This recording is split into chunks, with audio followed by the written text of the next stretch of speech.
नमस्कार दोस्तों, आपका अपना चैनल हिंदी जंक्शन पर स्वागत है। मैं परवेश कुमार सिन्हा आज एक महत्वपूर्ण वीडियो लेकर उपस्थित हुआ हूं। अगर आप नए हैं तो चैनल को सब्सक्राइब कर दें, बेल आइकन को दबा दें ताकि मेरे आने वाले वीडियो का नोटिफिकेशन आपको मिलता रहे।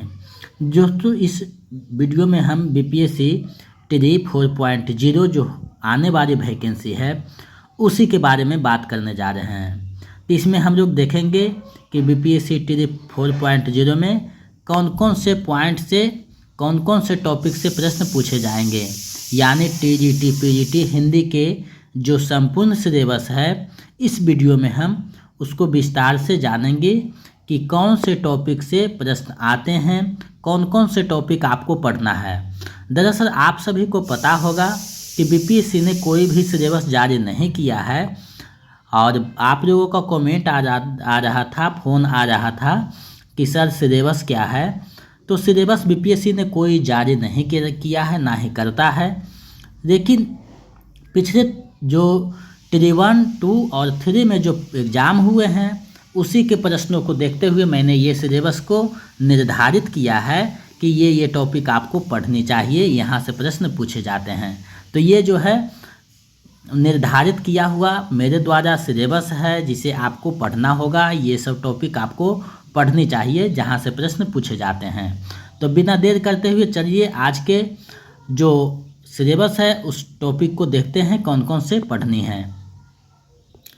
तो जैसा कि आप देख पा रहे हैं, बिहार शिक्षक भर्ती 4.0 संपूर्ण सिलेबस, यानी इसमें हिंदी के जो 80 नंबर पूछे जाते हैं उसके संपूर्ण सिलेबस यहाँ पे चर्चा किया जाएगा कि कौन कौन से टॉपिक आपको पढ़नी होगी। अगर आप मेरे चैनल पर नए हैं तो चैनल को सब्सक्राइब कर दें।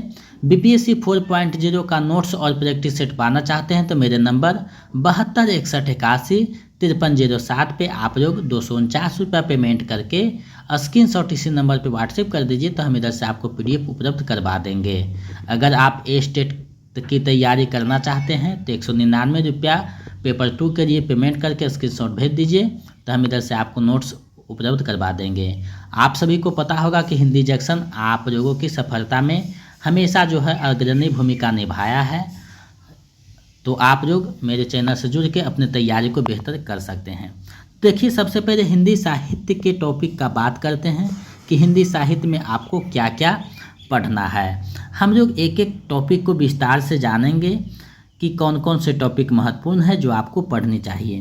तो सबसे पहले हिंदी साहित्य का इतिहास में साहित्य इतिहास ग्रंथ जो है, कार्य विभाजन है और नामकरण है, यानी हिंदी साहित्य के जो ऐतिहासिक ग्रंथ है उसको पढ़ना है।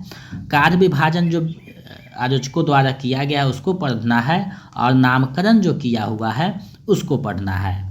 उसके बाद आदिकाल में उसकी प्रमुख प्रवृत्तियां, प्रमुख ग्रंथ एवं ग्रंथकार यानी रचनाकार को पढ़ना है, यानी प्रमुख प्रवृत्तियां आदिकाल की क्या रहा है, प्रमुख ग्रंथ कौन कौन है और उनके रचनाकार कौन कौन हैं। भक्ति काल में आपको प्रमुख जो है प्रवृत्तियां हैं, ग्रंथ हैं एवं ग्रंथकार हैं, उसके बारे में आपको जानना है। कौन कौन से ग्रंथ हैं, कौन से ग्रंथ में क्या चर्चा की गई है, उसके रचनाकार कौन है, ये सारी चीज़ों को आपको जानना होगा। रीतिकार की जो प्रमुख प्रवृत्तियां हैं, ग्रंथ हैं, ग्रंथकार हैं, उनको आपको पढ़ना है। जैसे रीतिकार में रीतिबद्ध, रीतिमुक्त और रीति सिद्ध जो धारा बहे हैं उसको आपको पढ़ना है। उसके बाद आप आगे बढ़िएगा तो आधुनिक काल आता है। तो आधुनिक काल में आपको भारतेंदु युग विस्तार से पढ़ना है, उसके ग्रंथ, रचना एवं रचनाकार, प्रवृत्तियाँ। द्विवेदी युग को बहुत विस्तार से पढ़ना है। छायावाद को पढ़ना है, प्रगतिवाद को पढ़ना है, प्रयोगवाद है, नकेनवाद है, नई कविता है और सठोत्तरी काव्य जो आदि हैं उसको पढ़ना है। यानी आधुनिक काल जो है, अभी तक जो रचनाएं हो रही है उन सारी चीज़ों को पढ़ना है। तो ये आधुनिक काल के अंतर्गत आता है। उसके बाद हिंदी गद्य का विकास, ये देखिए महत्वपूर्ण पॉइंट है। इसमें देखिए नाटक का विकास, प्रमुख नाटक जो है उसको पढ़ना है। एकांकी पढ़ना है, प्रमुख एकांकी है उसके बारे में जानना है। उपन्यास पढ़ना है, यानी उपन्यास का जो विकास हुआ, कौन कौन से प्रमुख उपन्यासकार हुए, प्रमुख उपन्यास कौन है और प्रमुख उपन्यासों में जो है कौन कौन सी चर्चा की गई है कथा वस्तु क्या है उसको जानना है। उसी प्रकार कहानी को पढ़ना है, निबंध को, आलोचना को, आत्मकथा को, जीवनी को, संस्मरण को, रेखाचित्र को, डायरी को, साक्षात्कार को, रिपोर्टाज का, उसके बाद यात्रा वृत्तांत और व्यंग आदि को पढ़ना है। यानी इन सारी चीज़ों को विस्तार से पढ़ना है। तो हिंदी साहित्य अपने आप में बहुत बड़ा टॉपिक हो जाता है, तो इसको आपको विस्तार से देखना होगा, क्योंकि बीपीएससी एग्जाम है, इसमें आपको एक एक नंबर मेरिट बनाने में आपको महत्वपूर्ण भूमिका निभाती है। तो एक एक नंबर आपको स्ट्रॉन्ग करना होगा, तभी आप इस एग्ज़ाम को आसानी से निकाल पाइएगा। और मेरे चैनल पे हर एक टॉपिक को विस्तार से बताया जाता है, जिसको आपको कर देने से हमें लगता है कि हिंदी साहित्य का लगभग तैयारी हो जाता है। प्रमुख हिंदी पत्र पत्रिकाएं पढ़नी है, उसका जो है कहाँ से निकलता था, कौन संपादक थे और कब निकलता था, ये देखना है। राजभाषा हिंदी और उसकी संवैधानिक स्थिति को पढ़ना है, यानी संविधान में राजभाषा का चर्चा कहाँ कहाँ किया गया, उसकी संवैधानिक स्थिति क्या है उसको जानना है। हिंदी की प्रमुख संस्थाएं पढ़नी है, यानी हिंदी से संबंधित प्रमुख संस्थाएं कौन कौन सी है उसको जानना है। हिंदी से संबंधित पुरस्कार व रचनाएं पढ़नी है आपको, कौन से संबंधित पुरस्कार हैं और कौन कौन सी रचना पे कौन सा पुरस्कार दिया गया है। भारतीय काव्य शास्त्र पढ़ना है, यानी ये अपने आप में बहुत महत्वपूर्ण टॉपिक है। भारतीय काव्य शास्त्र और पाश्चात्य काव्य शास्त्र दोनों से प्रश्न आते हैं, तो इन दोनों को देखना है। स्त्री विमर्श पढ़ना है, यानी स्त्री साहित्य पढ़ना है, स्त्री विमर्श पढ़ना है। उसके बाद दलित साहित्य पढ़ना है और प्रमुख नई रचनाएं एवं रचनाकार को पढ़ना है। तो इन सारे टॉपिक को आपको पढ़ना होगा, जिसमें आपको हिंदी साहित्य लगभग सभी कुछ समाहित किया हुआ है। अब मन में आपको प्रश्न उठ रहा होगा कि प्रमुख नाटक से प्रश्न पूछ देता है कि इस नाटक में किसका चर्चा किया गया है। तो नाटक के विकास में जब प्रमुख नाटक पढ़िएगा तो वहाँ से आ जाएगा। इस प्रकार से नाटक, निबंध, कहानी, उपन्यास आदि के प्रश्न वहाँ से बनते हैं।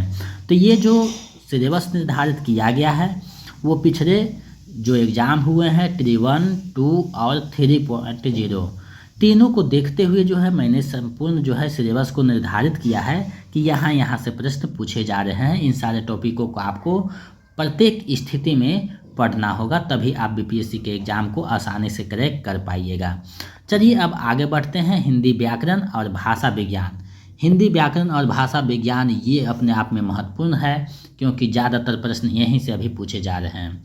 तो हिंदी भाषा का विकास पढ़ना है कि हिंदी भाषा का विकास कैसे हुआ, उसकी स्थिति को पढ़ना है। हिंदी की प्रमुख बोली एवं क्षेत्र को पढ़ना है कि कौन से क्षेत्र में कौन सी बोली बोली जाती है जो हिंदी में समाहित है। देवनागरी लिपि और उसका विकास को पढ़ना है कि कौन से लिपि से होते हुए देवनागरी लिपि का विकास हुआ है, तो इसको पढ़ना है। उसके बाद रस को पढ़ना है, कितने रस हैं, उसके प्रकार क्या है, कौन से रस की क्या महत्ता है। छंद पढ़ना है, प्रकार सहित उदाहरण सहित आपको पढ़ना है। अलंकार भी उदाहरण सहित और प्रकार सहित आपको पढ़ना है।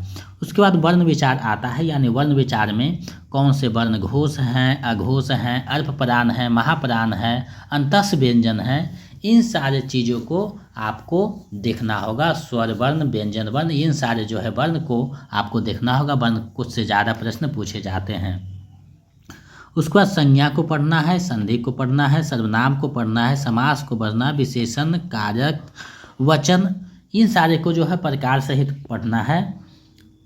उसके बाद आगे बढ़िएगा तो देखिएगा उपसर्ग है, प्रत्यय है, उसके बाद वाक्य है, यानी वाक्य के कितने प्रकार हैं।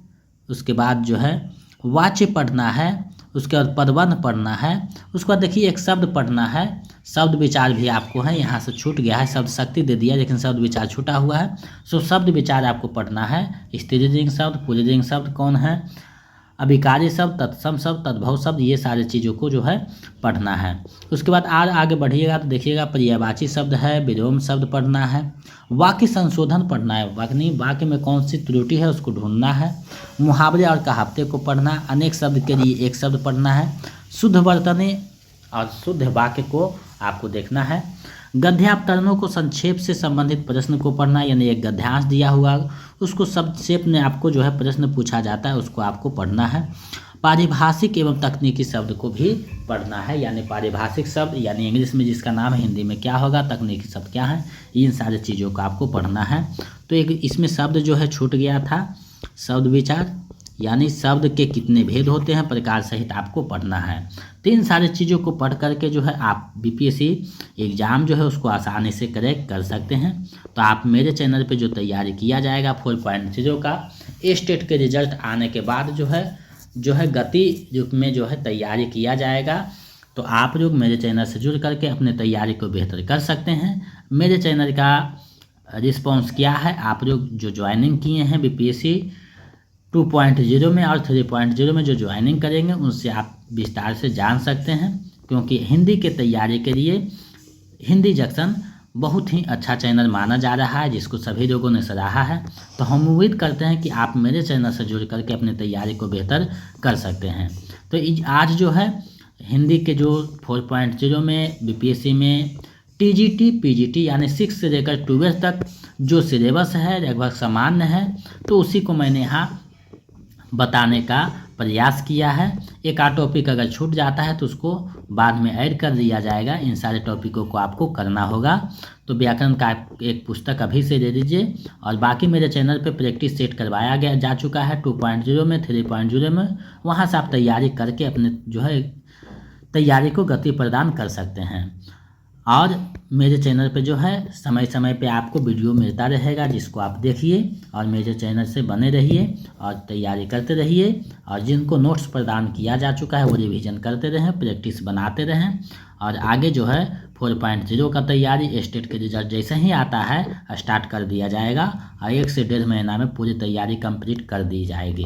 तो आप लोग मेरे चैनल पे जुड़ करके अपने तैयारी को बेहतर कर सकते हैं, क्योंकि हिंदी जंक्शन आपके लिए सभी चीज़ों को तैयारी को संपूर्णता को ध्यान में रखते हुए आपके तैयारी को गति प्रदान करता है। तो आप मेरे चैनल से जुड़कर अपने तैयारी को बेहतर कर सकते हैं और दोस्तों को भी मेरे चैनल के बारे में सजेशन दे करके हमें एक जो है मोटिवेशन दे सकते हैं। तो मेरे चैनल पे इतना देर तक बने रहने के लिए बहुत बहुत धन्यवाद। मिलते हैं एक नए वीडियो में।